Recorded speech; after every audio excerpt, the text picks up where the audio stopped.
And we're back with episode 2. Bree Wilson on the microphone.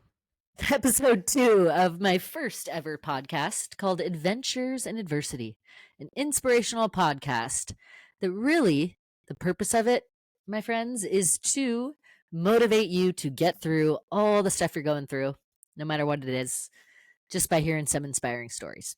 So, for this particular episode, I'm going to go through 5 interesting statistics about adversity that you may not have known.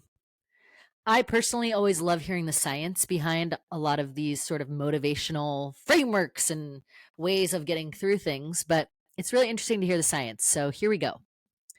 According to Sapien Labs, across a respondent population of about 130,000 people, 76% had experienced at least one trauma or adversity in their lifetime. So this statistic, really what it means to me is that you're never alone. You are never alone in adversity, no matter how dark it may feel. There's always, almost always, somebody going through something at that same time as you. So don't feel alone, because the majority of people seem to have gone through something in their life, or they're going through something. It's in the science, people. You heard it. All right, going to the next one.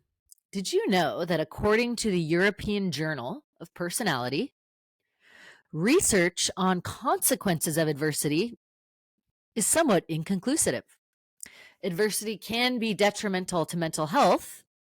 However, this is the interesting part for me. Post-traumatic growth studies suggest that overcoming major adversity facilitates growth in wisdom-related patterns of thought. So, you might be hearing my nieces in the background. We're having a big hide-and-seek party here, but we're going to work through this adversity. Anywho, back to what I was saying. Major adversity facilitates growth in wisdom-related patterns of thoughts. That is pretty cool. I know for me, after going through difficult stuff, I seem to feel like I go deeper into, life and trying to understand the meaning of life. And so that word wisdom really kind of resonated with me. I feel like I'm very reflective after a particularly difficult situation or anything that I'm going through. And it's almost like it changes the way you think. So that kind of, it was cool to see that in the science. All right, number 3 of 5. Mark Seery and his colleagues studied a group of more than 2,300 people. And they basically asked them to report their lifetime exposure to a list of negative events, and they grouped it into 7 categories, right? All different kinds of adversity. Mental, physical, financial, all the different categories. I could go on and on. What they discovered is that people who experienced a moderate level of adversity reported better mental health and well-being and higher life satisfaction over time, compared to both those groups who reported a high history of adversity and those with no history of adversity. So what's the takeaway here?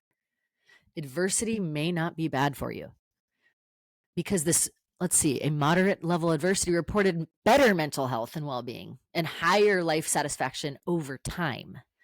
So when you're going through something tough, you're most likely not going to feel it in the moment, but apparently, according to the studies, over time, could actually make you a stronger person who's ultimately reporting higher life satisfaction. So just try to think long term when you're going through kind of the mud. Oh, there we go. My dog just walked over something. That's Boba. And if I don't know how to edit that out, we won't edit it out. Moving on. Number 4 of 5. This is from a study called Whatever Does Not Kill Us: Cumulative Lifetime Adversity, Vulnerability, and Resilience Study. Here's what they found. Exposure to adverse life events typically predicts subsequent negative effects on mental health and well-being, such that more adversity predicts worse outcomes. However, here we go. Adverse experiences may also foster subsequent resilience, with resulting advantages for mental health and well-being. Here's another good one. In a multi-year longitudinal study of a national sample, people with a history of some lifetime adversity reported better mental health and well-being than people with a high history of adversity, but also than people with no history. Did I just read that? Oh my gosh. No, it's the same one. Anyway, I might have just repeated the same thing. Hopefully you got something out of there. All right, the last one. Second podcast. Bear with me here. Some studies, this was actually a study done by the American psychologist. Some studies suggest human resilience in the face of adversity is fairly common. One study reported that even though 50 to 60% of the US population is exposed to traumatic events, only 5 to 10% of those people develop PTSD or post-traumatic stress disorder. So what does that show you? Hey, people might be tougher and stronger than you think, and one of those people is you. And I'm saying this to myself. This is advice for me the next time I face an obstacle, right? Easier said than done. But next time you're kind of struggling with something, try and think back on a few of these stats. Ultimately, it will make you stronger. So that is the spirit of adventures in adversity, right? Another 6-minute episode. Maybe I'll hit this at 6:25 too. I'm going to try my second sign off, okay? My first one was not so bueno. All right, with that, I'm going to wrap up this episode. And until next time, when adversity comes knocking on your door, you can definitely answer the door. Just welcome it in, serve it some tea, get to know it, maybe even give it a few crackers, and then know that it's going to leave eventually, right? Wow, I really am a dork.